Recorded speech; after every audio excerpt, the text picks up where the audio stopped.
Bueno, am, Eduardo León me dice, excelente, sí, estoy súper emocionada. Estuvimos viendo oficinas en, ven te digo dónde, creo que se llaman las villas de Maryland, es entre Gettysburg y Germantown. Me encantó y las oficinas son grandes, así que vamos a ver cómo coordinamos para movernos a ese sector lo más pronto posible. Bueno, me hacen otra pregunta, me dice Cecia Palma. Hola Cecia, gracias por escribirnos por aquí. Me dice, abogada, fue víctima de violencia doméstica en el 2005. Hice un reporte policial, pero no le puse cargos al agresor, pero respondí a todos lo que el policía me preguntaba por miedo, no le puse cargos, pero en el 2016 metí visa U, la policía la firmó, la certificación. ¿Qué posibilidades tengo que me aprueben la visa U? Aún no tengo, aunque no hay puesto cargos. Gracias. Bueno, Cecia, determinemos qué es no poner cargos, porque usted realmente no es la que pone los cargos. Los que ponen los cargos es la policía y la fiscalía. Entonces, como funciona es cuando la persona, cuando la policía interviene, ¿ok? Depende los hechos, digamos, lo que está pasando, el acto.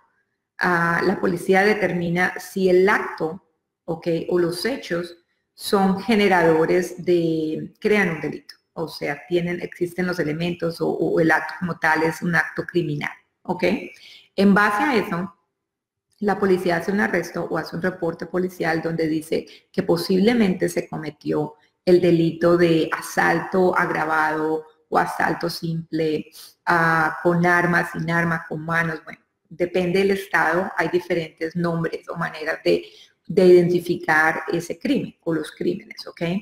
Ponen quiénes son las víctimas, qué fue lo que pasó y hacen un reporte. Hacen interrogatorio ahí, toman ciertas pruebas, depende de la gravedad del crimen y todo lo que venga, así como si es un homicidio, obviamente van a hacer pruebas más grandes. Y la policía construye su caso, ¿ok? Y lo refiere al fiscal.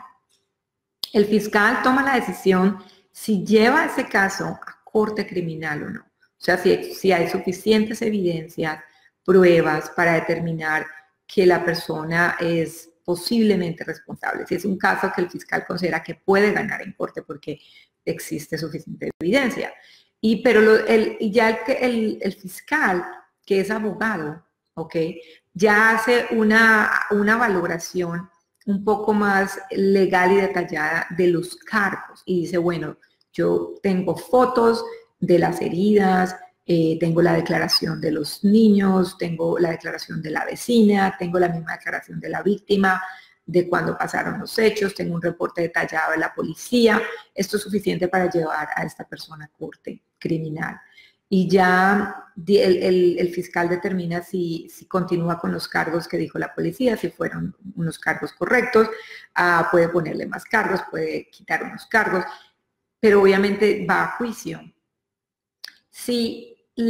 Depende del estado donde la persona o la víctima esté. En algunos estados, si la víctima no va a corte a declarar en contra de la persona o retira los cargos, dice, no, yo no quiero, depende el estado y depende el fiscal. Muchos fiscales continúan con el proceso porque de pronto tienen mucha evidencia física, como fotos de las heridas, otros testimonios, digamos que no necesitan prácticamente a la víctima, o en el estado, en determinados casos, no se necesita que la víctima vaya a testificar o coopere.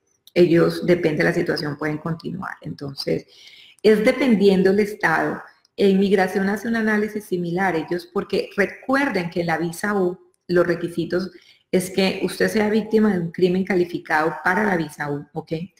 Y otro requisito es que la víctima haya cooperado con la criminalización del acto, o sea, con la policía, con la fiscalía o con el juez, ¿ok? Que haya cooperado denunciando, yendo a cortes, digamos que haya sido clave, importante durante ya sea la investigación o el proceso criminal. Así que Señora Palma, depende realmente cuál fue su participación, digamos, durante la investigación y el proceso criminal, es lo que va a determinar si usted califica o no y si usted cumplió con el requisito de cooperar, ¿ok? Que es fundamental en la visa U. Bueno, me dice Paulina, mil gracias por tan buena explicación. Cuando una persona tiene pruebas de hospital y policía por violencia doméstica en Colombia, ¿puede aplicar para asilo?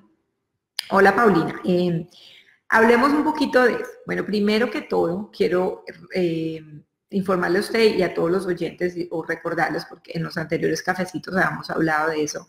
El año pasado, en junio del 2018, el fiscal general de la Nación de Estados Unidos solicitó revisar un caso antiguo que había del 2014 que amparaba a las víctimas de violencia doméstica para darle la posibilidad de aplicar por asilo. ¿Okay? Fue un caso viejísimo, de un caso mexicano. Bueno, venía de un caso, eran dos casos grandes. La cuestión fue que el fiscal, muchas personas o muchas mujeres o niños o inclusive hombres que venían siendo víctimas de violencia doméstica en su país de origen y que el gobierno de su país de origen no hacía realmente nada para proteger a estas víctimas, ¿ok? Digamos porque el país era conocido cuando se trataba de mujeres de un país machista, donde las mujeres eran ciudadanas de tercer nivel, donde el golpear o maltratar físicamente a la mujer o a los niños es parte de la cultura, la tradición, donde realmente el sistema judicial no protege a las víctimas de violencia doméstica.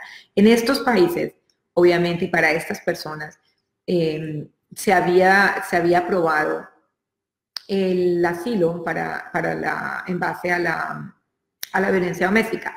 Obviamente no era todos los casos de violencia doméstica, no era para todos, digamos, no para todas las víctimas de todos los países, porque si era por lo menos alguien huyendo de Canadá o alguien huyendo, inclusive de Colombia es difícil probar, o de Francia, por ejemplo, y decir que la violencia era problemático, aunque fuera aceptada la violencia doméstica por asilo, demostrar que había asilo porque el país era considerado un país desarrollado en temas judiciales, un país donde se tiene una constitución, hay un sistema democrático, existen leyes que amparen, los datos o los números no son tan altos y escalofriantes, la mujer tiene un estatus social, porque todo es en conjunto, ¿no?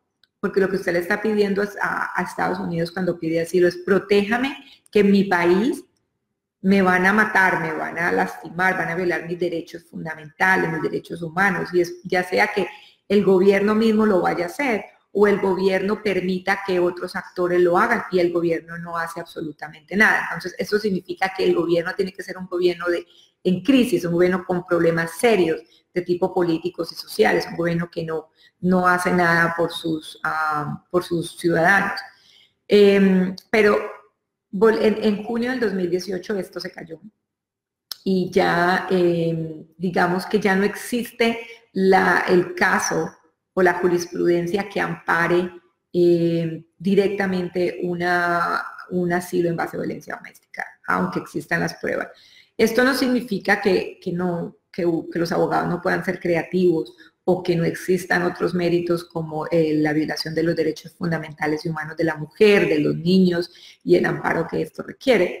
Todavía se puede reclamar ciertos abusos de la mujer como violación de los derechos humanos de la mujer o de los niños que son relacionados con la violencia doméstica.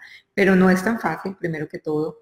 Y yo creo personalmente que hoy más que nunca, que esa jurisprudencia ya no está, ya no funciona, es que tenemos que, para poder defender estos casos, hay que tener en consideración todos los factores, el país de origen, las condiciones del país, el sistema judicial, quién es el que está violentando, todo lo que hizo la persona antes de venir a los Estados Unidos, en fin, para volverlo de tinte político, digámoslo así, para volverlo al nivel de que no es un delito común, un delito privado familiar, sino que es un delito que llega al punto de ser una violación a los derechos humanos. ¿Ok? Espero que Paulina haya podido responder su pregunta. Anastasia me dice, ¿cómo es el proceso de la 360, dan permiso y luego Green Card. Anastasia, exactamente, la I-360 es una aplicación que se utiliza para varias cosas. Por eso no sé a cuál de todas se refiere. Se utiliza para la visa juvenil, se utiliza para el VAWA, que son para los esposos o los hijos de ciudadanos o residentes permanentes víctimas de violencia doméstica o abuso. Se utiliza también para inmigrantes especiales de Afganistán. Entonces, exactamente a cuál de los, incluso se utiliza para los trabajadores religiosos. Si me puedes explicar exactamente a cuál uso de la 360 te estás refiriendo. Y con mucho gusto te voy a responder tu pregunta. Bueno, Clara Luna me dice, buenos días, abogada. ¿Qué tiempo normalmente se demora la respuesta a visa de estudiante? Muchas gracias. Clara, ahorita los tiempos están súper largos y eso depende mucho